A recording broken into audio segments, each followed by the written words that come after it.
My name's Andy Johnston, Chief Executive of a company called Local Energy. To give you a bit of background around that, my main job is as a director of something called the Local Government Information Unit. We're a membership organisation for local authorities. We do all sorts of stuff, children's services, commissioning, you name it, whatever local government is interested in, we get involved in. I tend to lead on the sustainability stuff. A few years ago, we got very much into the whole climate change agenda, and we decided there was so much activity within there that we should set up a company to actually manage that work. And so that's what Local Energy is. Importantly, it's a social enterprise. It's not for profit. Its primary function is around helping local government deliver their aims and ambitions. And of course, as we've already discussed, there's a big local government agenda within Green Deal. It's a shame there's nobody from local government here today, but it's quite nice, actually, a change for me not to have a local government audience, and I can think about different people's requirements. As part of what the process that we got involved in, with all sorts of things, we try to get as practical as possible so we can transfer the learning across. So when the carbon reduction commitment was around, we started a trading platform. When the Green Deal came along, we thought the best way we could learn about that was actually to become one of the key players in that, and we decided we would become a provider, and we're going through the process of that whole provider registration now. I'll say a little bit more about that, but as things have gone on, we've begun to realise actually there's more than we could actually do. Having become a provider, there's a real role for us in here, and in terms of Peter's presentation, I think I'd characterise us as hands-off in terms of the model, but I would also say sort of hands-off ethical would be our main model. So we're seeing it very much from the finance side coming through, how do you deliver this locally, but we don't have expertise in actually installation or anything like that. We'd be looking to work with others, and if you think about what the public sector agenda would be around that, it would be around local economic development, it would be around SMEs, all that sort of thing. So it matches very nicely to what the other things we've been talking about. So in terms of where we've got to with becoming a Green Deal provider, it's a funny process, because obviously you're having to prove that you can do something which has never ever been done before by anybody. A Green Deal provider does not exist, but you somehow have to convince the oversight and regulatory body that you could do it. So the questionnaire is all about what will you do, how will you do it, etc. So it's been an interesting process for us. You start off with what they call just an initial assessment, which is basically, have you got a consumer credit license? Are you a limited company? And you know, that sort of thing. Are you no board members being convicted? All that sort of stuff you have to be sure about. And then you move into what was, during the times of the Olympics, a topically named fitness test that you work through, which this is where you start telling government this is what we intend to do. It's a strange process in so much as the form itself that you initially fill out is very short and concise, presumably to please the ministers, that this is a low bureaucracy scheme. But then after that, you get lots and lots of supplementary questions about what exactly did you mean by that? You say you've got a training process, please send us all of your training process to prove that you have, all that sort of stuff. So we've been working through that, and we've been in what they call the final stages for about a fortnight now. And we're not quite sure why we haven't progressed from those final stages. We can't get a response. This is partly because the body running all of this are also doing it for the first time, and they don't know what a good Green Deal provider actually looks like. But it's also partly to do with the fact that actually quite a lot of organisations have decided they want to be providers, far more than the government was expecting. The last number I had, which was back in October, was about 120 organisations have applied to be providers. I'm sure that number has been going up in the intervening period. So that's lots of organisations, and I've just checked on their website, only 14 have made it through so far. There are only 14 Green Deal providers actually out there. But it's worth keeping an eye on that website, because that website has registers of assessors, providers, and more pertinent to this discussion, I suppose, installers as well. I just looked up the Lincoln postcode. There are 4 registered Green Deal installers with an LN postcode. I don't know if any of them are you. judging by the looks on your faces, no. Sorry? NG, there was 2 more which had an NG postcode. And then it became S, which is probably Sheffield, is it? Yeah. Okay, so in terms of timing, we're very much at the beginning of this process, and it's not too late to become installers, but you do need to actually go through the process of filling out the forms and becoming a Green Deal installer with the quality mark. As a provider, when we get our registration, we cannot contract with anybody else if it's a Green Deal plan. If it's money going through the meter, then we have to work with a certified Green Deal assessor, and we can't work with anyone else on that. So some of the things that they've been asking for, they want to know what our model of a Green Deal plan would actually look like. What do we present to the property owner, which was an interesting exercise to go through because we're on the ethical side of this. We try to be as transparent as possible, and you present a document which you think, blimey, I don't think I'd take that up. When you start pulling out, this is the interest rate you're going to pay, this is the cut that's going here, etc., etc. So there's some interesting questions about the extent to which all providers will be transparent in the plans that they hand out. The one thing that they've really stressed is training, and it goes back to this whole point that no one's done this before, so they need to be confident that your staff really understand the Green Deal in all its glorious complexity that we've been talking about this morning, and you have training in place to make sure that they do actually know it. There are no qualifications. You can't become a Green Deal provider, a certified Green Deal provider going on a training course or anything like that. We have to prove organisationally that we're on top of this and we can make it work. And what they're really interested in is, do we understand the Green Deal framework and the rules and regulations within that, and also the secondary legislation that supported it, so you've got to get your head around a regulatory document as well. And then lots of legislation, to be fair, but the 2 main bits are the Data Protection Act and the Consumer Credit Act. Sorry, that should be CCA. We've got a consumer credit license, and they want to know that we've got training in place where every time I take on someone new working on Green Deal, I can sit them down, spend time with them explaining all of this legislation so that they know what to do with customer information when they get it, they understand all the lovely wrinkles within the Green Deal, and they're also on top of consumer credit so that they're protecting consumers from some of the behaviours that we've already flagged up that could go wrong. What's important, I suppose what's interesting, is do you actually know what kit to put where and when is not part of the requirement for a provider. You don't have to know any of that. The relationship between the 3 registered groupings, installer, provider and assessors, is quite hard to understand how that will work, because if you're an assessor, you need to go on a training course to become an assessor, and then you pass through that, etc. That training course is all about the technical side, nothing to do with your relationship with the other people in the grouping. If you're a provider, I've explained that it's all about, mainly about this lot, understanding the legislation and the consumer credit side. And if you're on the installer side, then it's not, there's no training involved. It's about your PAS 2030 and the rest of it, and then going through a few hoops to get that signed up. And in that, there's no understanding of the relationship between you and providers and you and assessors. And it's where those gaps come, which I think is quite interesting. It does allow for lots of creativity. So Russell has explained a model which has sort of flipped the conventional model on its head, where everyone assumed it was linear, the money would come to the provider who would then commission SMEs. You can turn it the other way around if you want to, and it's one of the beauties of the scheme is that flexibility, but it's also potentially one of the great risks. And then the final point down the bottom here is, if you thought what Peter explained was complicated, there's a whole other load of stuff that sits behind Green Deal, which is just as complicated. How does the money get from the consumer back to the provider is ridiculously complex, and that's my understanding of one of the major delays of implementation of the scheme.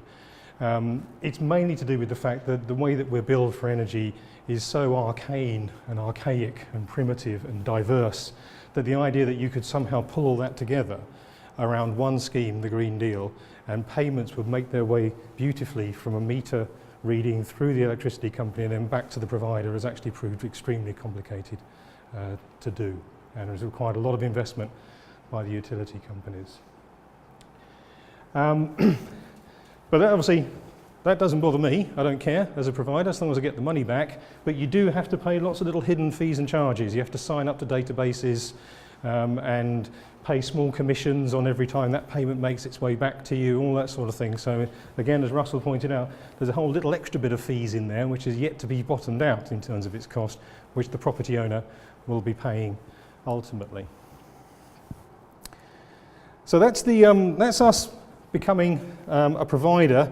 What I want to talk about in the rest of the session is more about the work that we've been doing with consortia of local authorities around the country, and the ways of delivering Green Deal that we've been developing, some of the models that we've come up with, some of the models that already exist. So this is what DEC has got on its website as the options available for local authorities getting involved in the Green Deal. Do nothing, it's not compulsory, they don't have to do anything around the Green Deal. Greg Parker would be disappointed, but he can't make local authorities get involved. There's the promoter model, where the local authority goes out with leaflets saying this is a jolly good thing, please take it up. There's the producer model, where they're far more active in the process, and the local authority is engaged in producing leads for providers to follow up. And that's part of Russell's model, is having local authorities help produce the work here, because they're their trusted brand. There's the provider model, the local authority itself becoming a provider. There was some enthusiasm around this. My understanding is it's waned considerably once they've realised the liabilities that they're signing up for and the amount of work that's involved and how different it is to being a council. I think that's a key point. Local authorities are not currently being encouraged to take on new, innovative ways of working. It's quite the opposite. And then there's what is currently what you would say the dominant model, the single private provider, where a local authority contracts with one organisation to provide everything. And that's what we've got. Birmingham have signed up with Carillion Energy Savers. Birmingham Energy Savers have signed up with Carillion, a Carillion groundwork collaboration, and Newcastle, Bristol, Manchester, big cities. They're all thinking around or have already started on that basic model. Just quickly say that there are risks involved here. Our understanding of the Birmingham model is that the idea was that this single provider would be incentivised by a whole lot of housing stock, which the council could just give them to work on, plus some cash. And my understanding is that the cash is no longer around. Birmingham has financial troubles of its own, and spending it supporting a private company is not something which would go down extremely well. So there are difficulties with this whole model. If you're a local authority which doesn't have its own housing stock, and you're a local authority which doesn't have cash swilling around, and there are none now, then what is your offer to this big single private provider? What on earth are they buying? Why are they going through £1 million procurement process if at the end of the day they could have had their vans driving up and down the streets of the city anyway? You don't need the council's permission. So there's quite an interesting challenge around this model. Why it's so popular is because of cheap money. If you can make this big, you can get cheap money from the city. This is the driving logic of it all, and this is why it's ended up like that.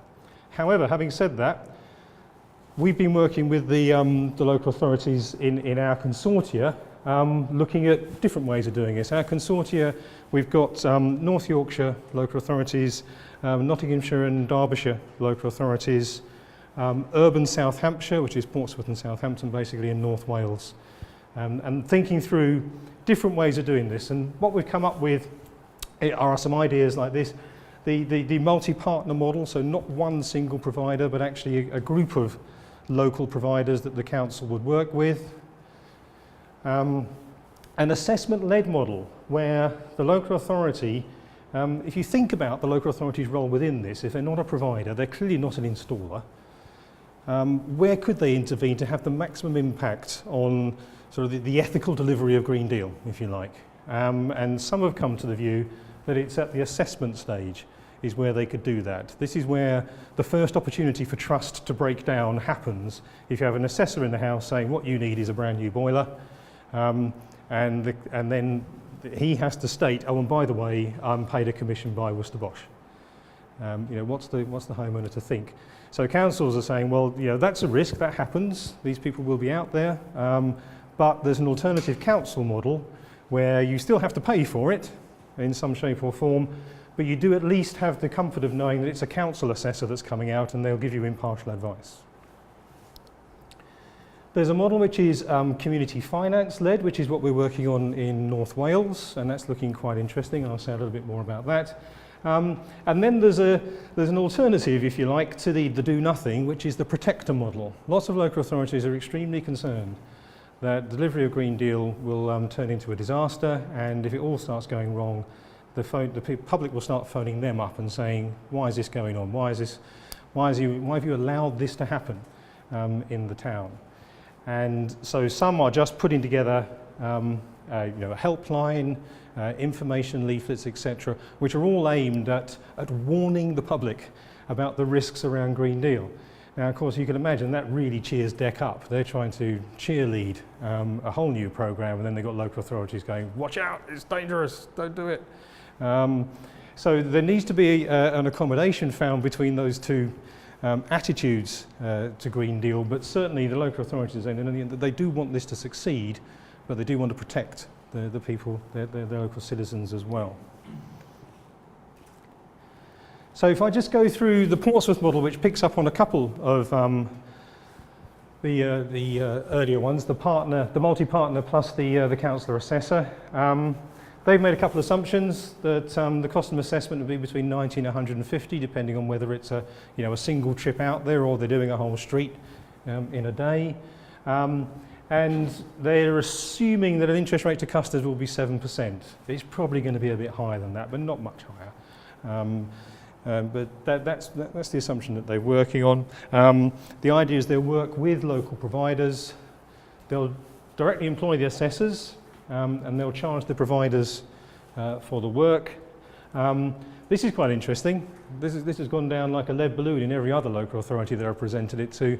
But what they're saying is that if a homeowner decides to take up an assessment and then not go ahead, then they will get charged for it. And they need to know that beforehand.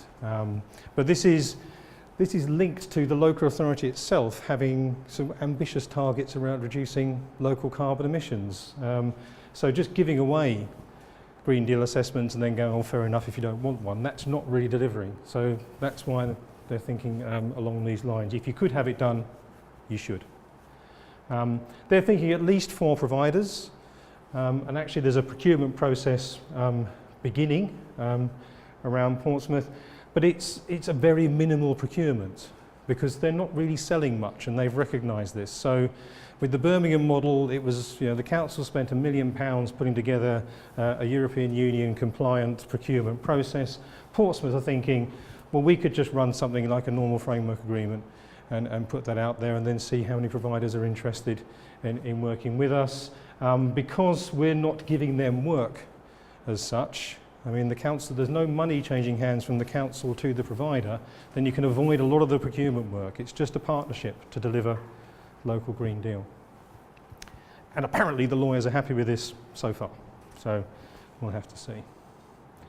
The London model, despite the fact I work in London, I don't really know that much about it. It's all of the London boroughs were consulted. How do you want to take this forward? A real mixed bag, some ambitious to start with, and then it waned, others not quite sure right from the very beginning. It's probably going to be some sort of role for the GLA in procurement.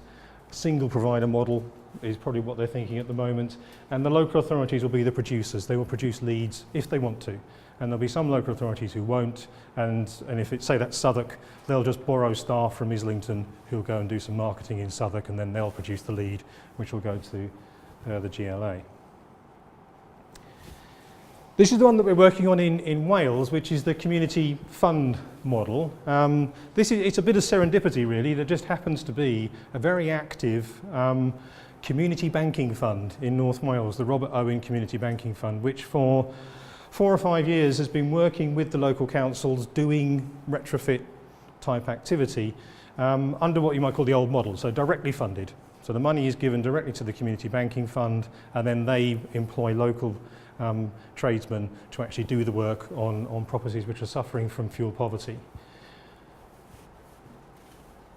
they recognise, and I think we do as well, that that core expertise they have in keeping the money local and building local supply chains is actually a really good tie-up to the local council's preoccupations around Green Deal, which are nothing to do with climate change and everything to do with green economy and fuel poverty.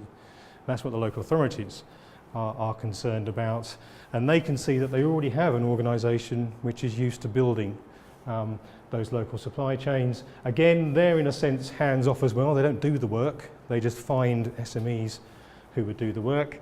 You have a provider which combines with the community banking fund, so is a conduit for the cash into the community banking funds, and that fund can use as much local money as it can find, but then after that it will go via the provider to the city to get the rest, working with the local councils and building supply chains of local installers. Now we think that works, and we're trying to get a meeting with Welsh Government to get them to think that it will actually work as well. It has the advantage that most of the key delivery players, so say we were the provider, we're not for profit, they're not for profit, and they're not for profit. The bottom two clearly are, but you've got that interface with the public being a not-for-profit one and being focused on their concerns, etc. And then people who come in after that to help support the actual delivery, it's understood that they're private sector and they're there to make a profit, but the trust has been built up right from the word go. So we hope that that will progress a little bit further. It has other advantages. There's no cost to the local authority, they're just a player. You can set up your own local governance structure if you want to. This doesn't have to be a Welsh scheme or a North Wales scheme. There could be a Powys version. People, we can sort of chop and change it depending on what the local economy actually requires. The local authority can get involved and they can build up as much of the green growth and fuel poverty side as they want. And it can start small and grow, which is pretty important. The whole thing we've been talking about with Birmingham and the approach they've been taking is that they feel they need to go big early, and they need 15,000 properties to be done in the first year. That is potentially possible within a big city like Birmingham. It's not possible when you get outside of the big cities, and so you do need a model which is capable of organic growth rather than starting massive straight away. I think we'll skip that actually. So getting towards the end here, some of you will be aware of the Pioneer Places Fund, which local authorities are currently bidding into. This is basically DEC. They had incentive fund money to give to the public for the last quarter of this year. Because Green Deal hasn't started, they've got that money lying around, and they thought a good use of that money would be to give to local authorities to kickstart local Green Deal, and that's what this is about. So actually getting people to the position where they're ready to start a Green Deal is the key outcome that DEC are looking for, but they also want local authorities to be building local supply chains, putting up demonstration projects, and they do want some non-domestic in here. We've focused on domestic with Green Deal, but it is available for non-domestic sites as well. They're always slightly more complicated things to deliver, but again there's an opportunity, for example, for a local authority to put their own estate up as a potential Green Deal pilot, and that would be something which would be very, very useful, but very, very difficult. We've got two projects that we're currently intimately involved in. One which started in North Yorkshire, which is a 4 national parks project, so Peak District, Lakes, North York Moors and the Dales. Unique characteristics of those in terms of the planning regime that they're under, slightly more usual characteristics in terms of solid wall, remote, off-grid type properties, where that makes up a lot of the country. And so we're hoping DEC will fund this project because it will help to spread learning about those particular types of properties in rural settings.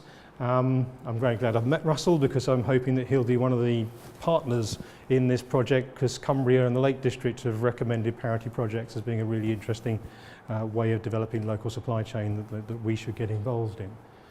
At the other end of the scale, there's the urban South Hampshire project, Portsmouth and Southampton. Similar activities, go out there, market the Green Deal to people, offer them free assessments, offer them free Green Deal plans, get them to the point where they actually want to take this up at the end of March, and at the same time building local supply chain and all those sorts of things. And so that's what we're involved in. Then we know there are lots of other projects out there. I know Lincolnshire councils are putting together a project, for example, to bid into this. So there should be a fair bit of activity. The government is doing as much as it possibly can to get the public to the point where they'll start needing installers to actually put the stuff in, but they can't commit to that yet because of the uncertainty over when the Green Deal will actually be up and running. So I think that's it from my perspective. Just to say that if anyone has any further questions about local authority views of the Green Deal, then please get in touch. And also, if you are interested in learning more about the journey of becoming a Green Deal provider, I do write a blog, which I know with Nick reads, which is sort of giving you a sort of fortnightly update of the process of becoming a Green Deal provider. We'll be doing a similar journey to everyone else within this, I expect, except for British Gas and the big uns.